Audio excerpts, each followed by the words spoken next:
네, 이제 그러면 이제 국내 주식 시장에 대해서 좀 질문을 드리면은 그 미국 대선 그 결과가 되게 불확실할 것이기 때문에 그 투자를 좀 겨울에는 쉬는 게 낫지 않겠냐라는 의견도 상당히 많았었거든요. 근데 이제 예견했던 그런 상황들이 지금 벌어지고 있죠. 트럼프 대통령이 대선 불복을 하고 있고, 그로 인해서 불확실성이 커지고, 뭐 미국의 그 뭐죠, 그 재정 정책 이게 합의가 안 되는 바람에 자꾸 지연되고, 그래서 경제는 어려워지고 있고. 어떻습니까? 이러한 상황들이 큰 변수가 될까요? 아니면 이미 일어난 일은 뭐 변수로 칠 수 없는 건가요?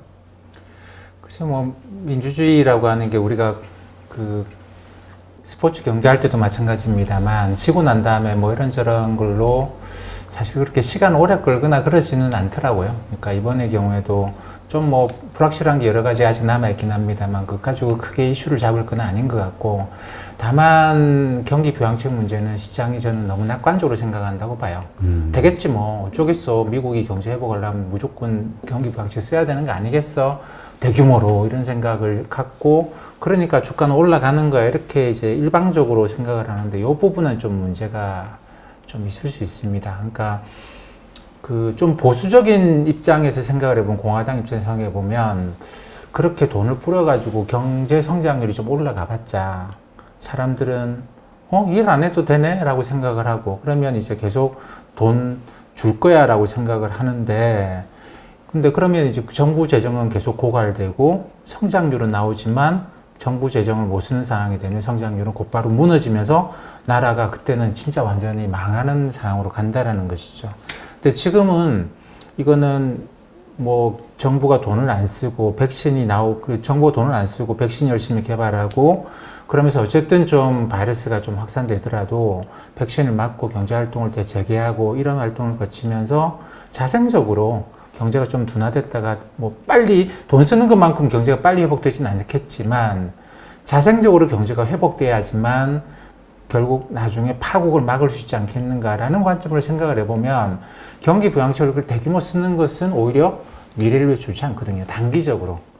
투기꾼들은 그렇게 해서 빨리빨리 좀 합시다, 주가 좀 빨리 옵시다 라고 하지만 미래를 생각하는 사람들 입장에서는 지금 우리가 빨리빨리 돈 많이 쓰는 게 과연 미국 경제를 위해 좋은 거냐라는 생각을 하게 됩니다. 그렇기 때문에 저는 뭐 주가 얼마 올라간다라고 그 이야기하는 뭐 CS도 뭐 얼마 올라간다 뭐 이런 이야기를 하고 그러던데 좀 너무 투기적인 입장을 대변하는 것 같다는 생각을 해요. 좀 더 깊이 생각해 보면 다른 길도 있거든요.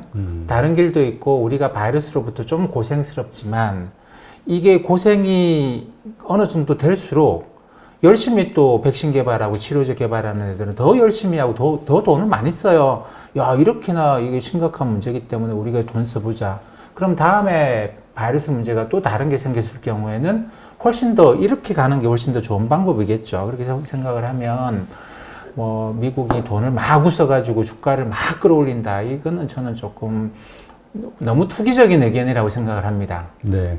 그러나 어쨌든 현상은 그렇게 하면 증권 시장은 올라가니까, 그렇죠, 참여자들은 그걸 자꾸 바라는 거겠죠. 그렇죠. 근데 사실 우리가 지금만 살고 뭐 접는 거 아니잖아요. 그 다음부터 생각을 해야 되거든요. 그리고 이제 경제학에서도 게임이라는 걸 이야기를 하는데, 한 번으로 끝나는 게임이면, 그렇죠, 내가 얘를 어떻게든 사기를 쳐서라도 이기려고 들어요.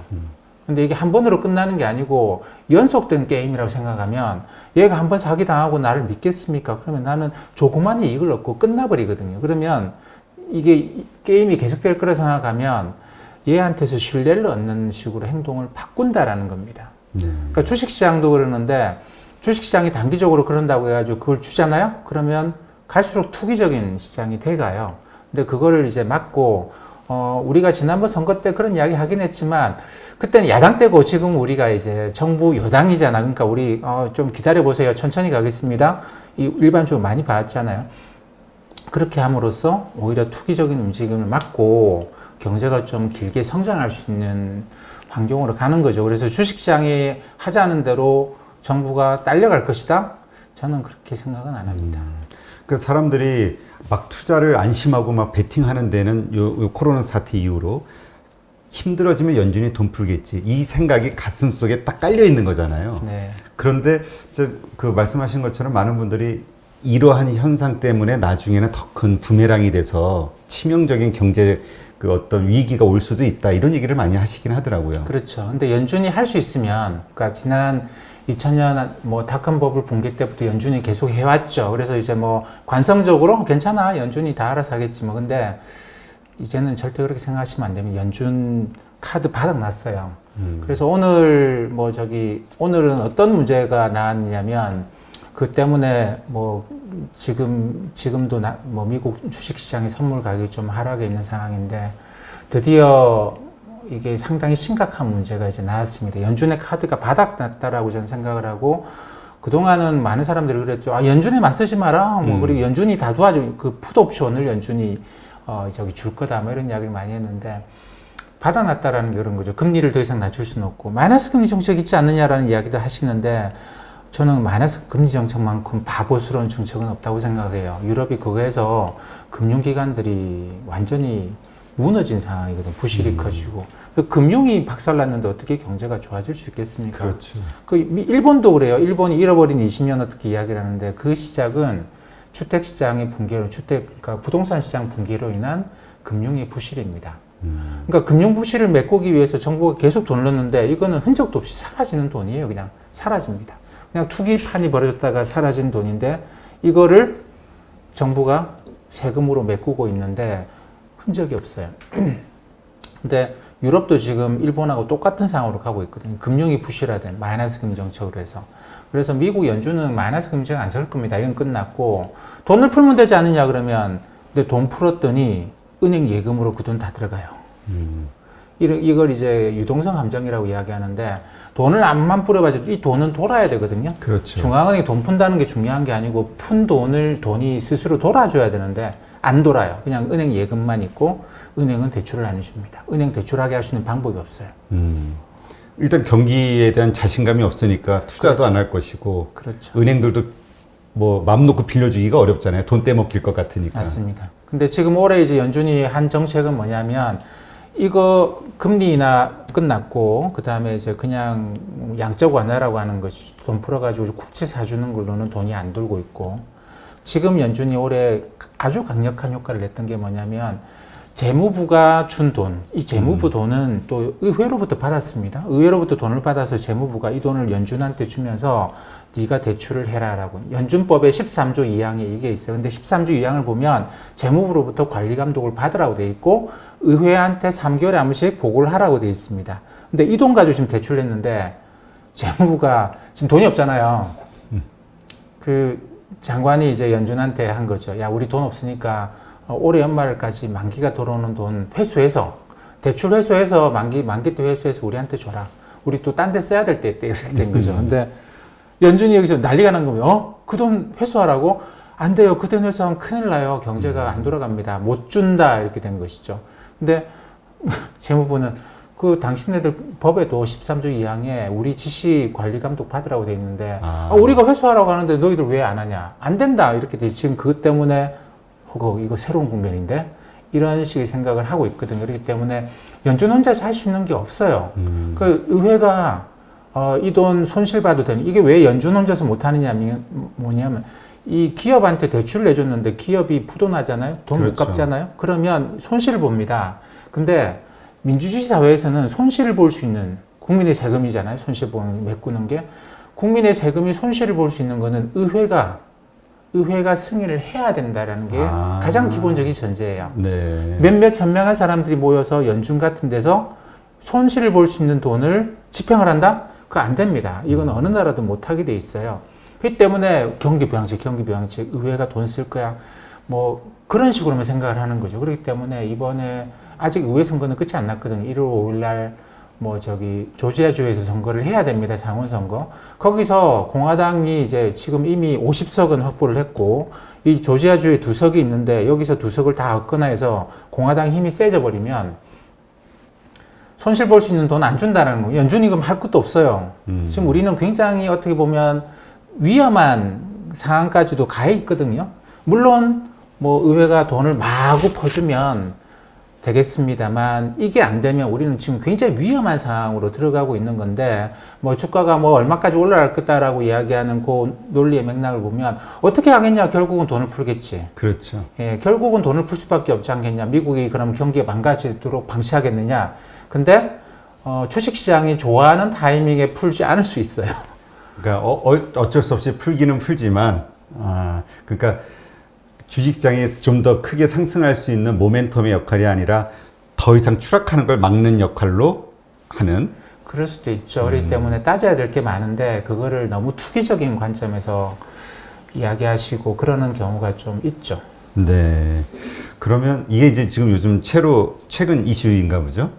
근데 보통 재무부에서는 자금이 부족하면 국채 발행하고 그 국채를 연준이 사주면서 이게 해결이 되지 않았나요? 근데 이제 연방정부 회기가 10월 달에부터 시작을 하거든요. 근데 이게 민주당 공화당이 싸우다가 이 10월부터 시작하는 2021년 회계 예산도 지금 승인이 안 돼 있는 상태예요.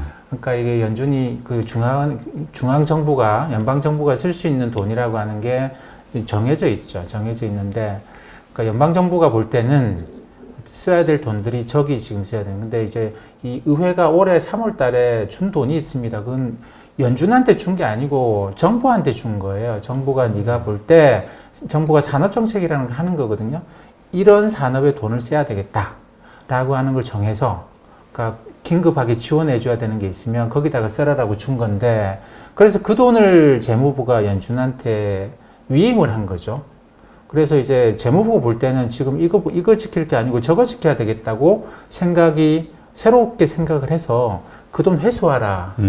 뭐 이렇게 나간 것이죠. 근데 이게 지금 금요일 아침에 시작된 일입니다. 네.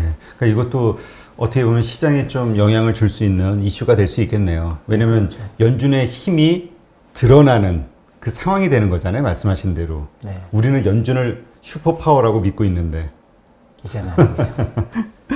그러면 근데 어쨌건 지금 이 주식시장에서 벌어지고 있는 현상은 고객 예탁금은 막 60조 막 이렇게 늘어나고 있고요.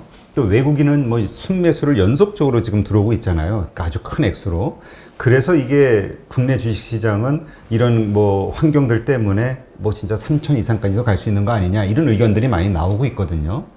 그 외국인들의 매수는 이쪽 종목들 중심으로 해서 백신 나오고 경기 부양책 쓰고, 근데 백신이랑 경기 부양책 같이 나오나? 아예 같이 나오겠지 뭐. 어쨌든 올라갈 거야. 그러면 신흥국으로 최근에 관심이 옮겨가고 있습니다. 그게 백신이 나오든 경기 부양책이 되든 뭐 이러면 이런 이제 그 경기 민감과 관련된 섹터는, 그리고 그런 나라들은 좀 빨리 사야 돼요. 빨리 사고 빨리 팔고 나갑니다. 지난번 외국인들 움직임을 봐도 경기가 고점에 가지도 않았는데 주구장창 팔기 시작하는 거예요. 2017년부터 이제 반도체 경기는 확 올라가고 있는데 2017년 여름, 가을부터 반도체 관련 주식들을 패기 시작을 합니다. 말이 안 된다 이거 그러는데 실제로 2018년 간 이게 반도체 경기가 꺾이기 한 6개월 이전부터 팔기 시작하는 것이죠. 이 친구들이 들어올 때도 그 정도 앞을 보고 들어오기 시작해요. 쟤들 왜 사지? 뭐 이러는데 사기 시작을 하고, 쟤들 왜 팔지? 바보 아닌가? 할 때 팔기 시작하고, 이런 식의, 왜냐하면 워낙 규모가 크기 때문에 그렇게 하지 않고서는 자기들이 팔 수 있거나 살 수 있는 규모를 사거나 팔지 못한다라는 겁니다. 큰 액수니까. 네, 그러니까 사람들이 생각하는 거 아직 그럴 때가 아니야, 반대야라고 할 때 그때부터 이제 들어온다라는 거거든요. 그래서 그런 움직임이 이머징 시장에서 지금 나타나고 있는 것만은 분명해요. 그건 분명하고, 그리고 또 뭐 국내에서는 돈이 많다고 하는데 제가 볼 때는 그 돈들이 그냥 주식을 사는 게 아니고 이 많은 예탁금들은 IPO 할 때 보면 대량으로 들어오긴 합니다. 네. 근데 왜냐하면 남들도 산다고 그러면 여기서 일단 공모로 받아서 IPO에서 받아가지고 손해볼 일은 없겠네 이런 식으로 손해를 안 보는 투자죠. 그러니까 주식 사겠다라는 돈이긴 한데 그냥 일반적으로 뭐 주식을 사는 돈이 아니고 은행 예금보다 좀 더 높은 이자 같은 확정된 수익을 얻겠다고 들어와 있는 돈들이에요. 그래서 IPO 시장에서는 이 돈들이 풀립니다. 근데 그 이상으로는 잘 안 돼요. 다른 투자는 잘 안 합니다. 그러니까 그 예전에 그런 말씀하셨던 분도 있었는데 왜 그 뭔가 새롭게 가격이 상승되는 어떤 요소가 될 만한 어떤 추격 매수 이런 게 아니라 떨어지면 사겠다. 네. 이런 자금, 그러니까 공격적이지 않은 자금이라고 봐야 되는 거네요. 그렇죠. 그러니까 그 자금들은 뭐 각 증권사에서도 사실 IPO 할 때 그 모든 증권사가 다 그 종목에 대해서 청약을 받는 거 아니잖아요. 그 청약 받는 증권사들은 대거 자금 이동을 합니다. 그렇죠. 예, 끝나면 다시 이제 돌아오기도 하고 안 들어오기도 하고 뭐 이렇게 움직이는 돈들인데 이 돈이 그래서 뭐 ETF 살까 삼성전자 살까 뭐 LG화학 살까 이런 식으로 고민하는 돈들이 아니고 은행 예금보다 조금 더 높은 수익률을 추구하는 정도이기 때문에 이게 주식의 매수 대기 자금이다 이렇게 보기는 저는 좀 어렵다고 생각하는 것이죠. 아, 자금 성격을 좀 다르게 보실 수도 있겠네요. 네. 그러면 그 외국인의 매수 자금도 아까 말씀하신 대로라면은 이게 뭔가 어떤 한국의 펀더멘털을 보고 투자하는 것보다는 상황을 보고 들어오는 단기 자금이라고 봐야 될까요?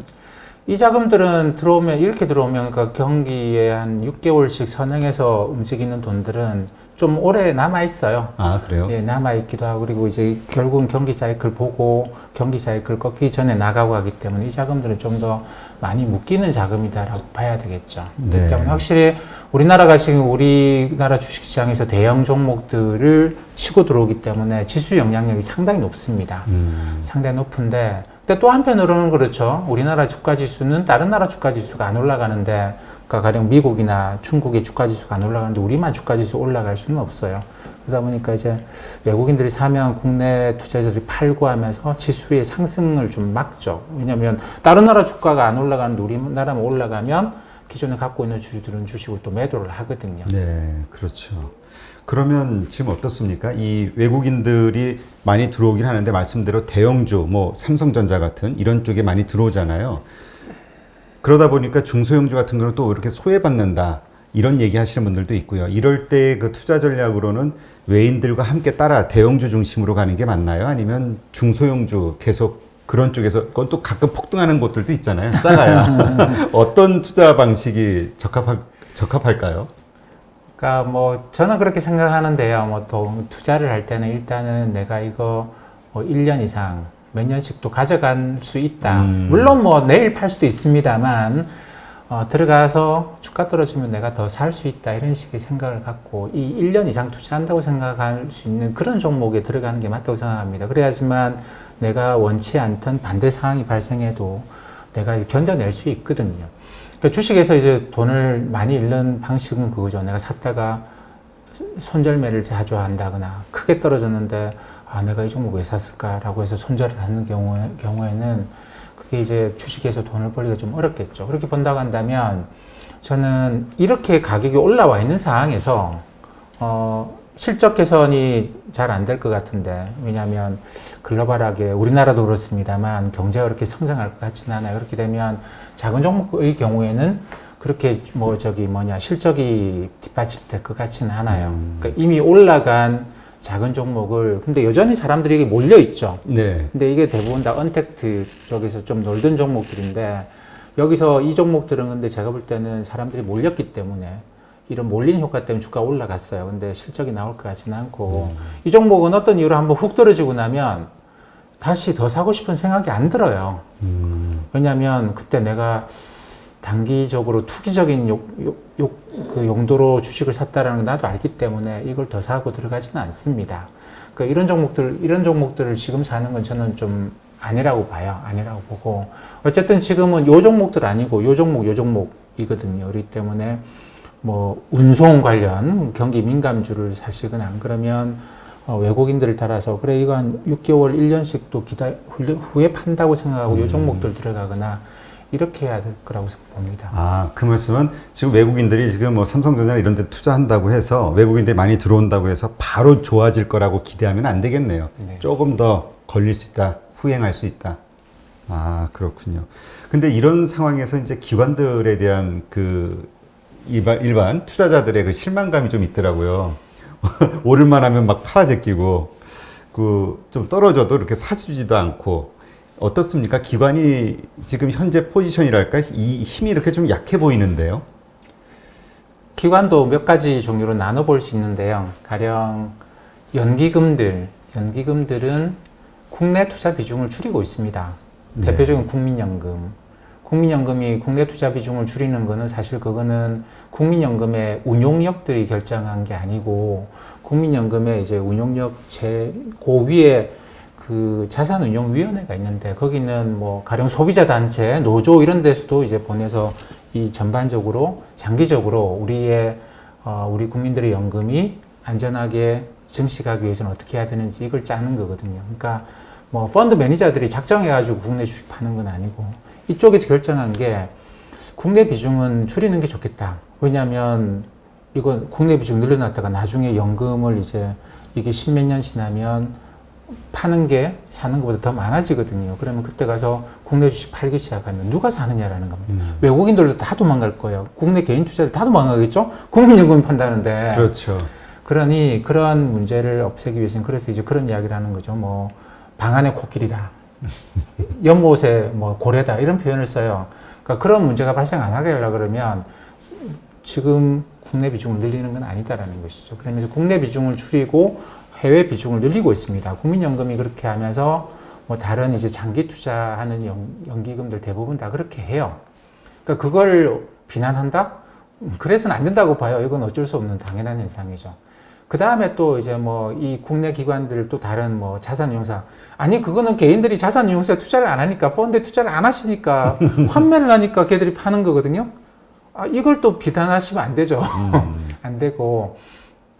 근데 그 법인이라고 나와 있는, 기타 법인이라 나와 있는 네. 쪽들이 있어요. 여기는 그냥 우리가 뭐 부티크라고도 이야기하는, 그러니까 개인들 돈 좀 모아서 사고 팔고 하는 데가 있는데, 여기서는 굉장히 좀 단기적인 매매를 좀 많이 하는 편이고, 또 하나 증권사의 금융투자 이렇게 나오는 게 있죠. 거기도 기관으로 나오는데, 거기는 또 마찬가지로 이 시장의 심리 상태나 시장이 너무 한쪽으로 쏠렸나 해가지고 매매를 꽤 많이 하는 편입니다. 그래서 기관이라고 해서 다 똑같은 게 아니에요. 외국인도 다 똑같은 거 아니듯이. 그래서 이제 나름대로 다 이유가 있습니다. 자금의 그러니까, 성격이 다 틀리군요. 네. 그걸 기관까지 사주면 이게 주가가 폭등할 건데, 뭐, 이렇게 생각을 하는데, 그거는 사실 항등식이에요. 나도 사고, 너도 사고, 다 사면 주가는 뭐 폭등을 하겠죠. 근데 누가 팔아줘야 살 거 아닙니까? 이건 항등식입니다. 그렇기 때문에 누가 사고, 누가 파는 거에 그렇게 예민하실 건 아니고, 다만 우리가 이제 외국인들은 좀 관찰을 하는 거죠. 외국인들은 얘네들이 왜 살까? 지금 자금 성격이 뭐지? 조금 독립적인 요인으로 판단을 하긴 하는데, 나머지는 결국 항등식이라고 보는 게 좋을 것 같습니다. 네. 그럼 이제 현재 상황에서 시장이 앞으로 좀 변수가 될 만한 것들은 우리가 뭐라고 생각할 수 있을까요? 제일 큰 거는 이제 내년에 경기가 진짜 좋아질 수 있을까에 대한 것이죠. 아, 지금은 기대감만이고. 예, 그게 이제 백신이나 미국의 경기 부양책 이런 것들이 그 기대감을 계속 띄워놓고 있는 그런 상황인데, 여기서 문제가 생기면 이게 이 둘 다 문제가 생기면 이거는 다시 침체로 가는 건가? 더블 딥 오겠네? 이렇게 되면서 이제 이 틀 자체가 무너지고, 그러면 한 번에 급격한 조정을 또 받게 돼요. 근데 이 두 가지가 어느 정도 유지가 되면은 그런 급격한 조정 없이 뭐 완만한 조정을 좀 거치면서 간다고 봐야 되겠죠. 네, 그렇군요. 하여튼 뭐 2021년도 많은 분들이 워낙 무조건 좋아질 거라는 그 뷰를 보이는 분들이 있어서 하여튼 상무님이 말씀하신 이런 부분들도 한번 점검해 보는 것도 좋겠네요. 내년도 시장을 보면서. 네.